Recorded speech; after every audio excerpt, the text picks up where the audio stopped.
Perkenalkan, nama saya Mira Erwenda, saya dari Universitas Cendrawasih, Fakultas Ilmu Sosial dan Ilmu Politik, Program Studi Hubungan Internasional. Di sini saya akan membahas materi tentang perjanjian internasional. Yang pertama, pengertian perjanjian internasional. Perjanjian internasional adalah kesepakatan yang dibuat oleh subjek hukum internasional, yaitu negara-negara atau organisasi internasional yang bertujuan untuk mengatur hubungan dan kerjasama antara pihak berdasarkan hukum internasional. Dasar hukum internasional di Indonesia dibagi menjadi dua. Yang pertama, Pasal 11 Undang-Undang Dasar 1945 yang mengatur kewenangan Presiden untuk membuat perjanjian internasional dengan persetujuan DPR. Yang kedua, Undang-Undang Nomor 24 Tahun 2000 tentang Perjanjian Internasional yang mengatur prosedur dan pelaksanaan perjanjian internasional di Indonesia. 2. Tujuan perjanjian internasional. Tujuan perjanjian internasional meningkatkan kerjasama antara negara dalam bidang politik, ekonomi, sosial, dan budaya.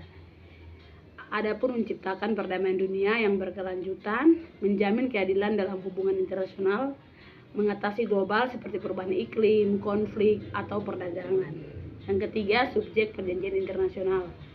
Subjek utama dalam perjanjian internasional adalah satu, negara, misalnya Indonesia, Jepang, dan Amerika Serikat.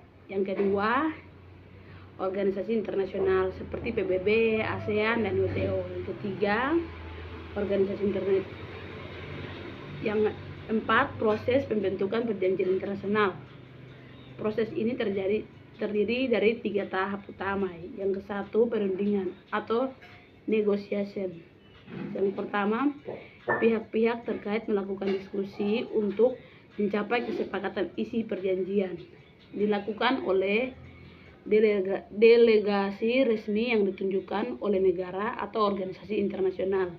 Yang kedua, pendatangan atau signatur. Perjanjian yang telah disepakati ditandatangani oleh perwakilan resmi.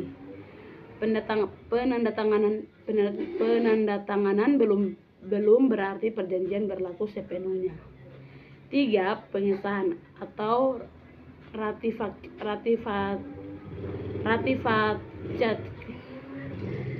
ratification. Proses persetujuan oleh pemerintah atau lembaga legislatif. Di Indonesia, pengesahan dilakukan oleh Presiden dengan persetujuan DPR. Yang kelima, jenis perjanjian internasional berdasarkan subjeknya, yaitu bilateral, yang berarti perjanjian antara dua negara, misalnya perjanjian Indonesia-Malaysia tentang batas wilayah. Yang kedua, multilateral, perjanjian yang melibatkan banyak negara, misalnya perjanjian Paris tentang perubahan iklim. Berdasarkan fungsinya, politik, contohnya perjanjian damai atau aliansi militer. Yang kedua, ekonomi, seperti perjanjian perdagangan bebas atau FTA. Yang ketiga, sosial budaya, misalnya kerjasama pertukaran pelajar antar negara. Yang keenam, keberlakuan dan berakhirnya perjanjian internasional. Keberlakuan perjanjian internasional berlaku jika semua pihak yang terlibat telah menandatangani dan meratifikasinya. Ketentuan berlaku sudah tercantum dalam perjanjian itu sendiri. Berakhirnya masa berlaku telah habis. Salah satu pihak melanggar isi perjanjian. Perjanjian dibatalkan atas kesepakatan bersama. Terjadi perubahan situasi yang tidak memungkinkan pelaksanaan perjanjian. Yang ketujuh, contoh perjanjian internasional. Contoh perjanjian internasional ada 3. Yang pertama, Piagam PBB 1945 yang membentuk Perserikatan Bangsa-Bangsa sebagai organisasi perdamaian dunia. Yang kedua, Perjanjian Paris 2015, kerjasama negara-negara untuk mengurangi dampak perubahan iklim. Yang ketiga, Deklarasi Bangkok 1967, pembentukan ASEAN sebagai organisasi kawasan Asia Tenggara.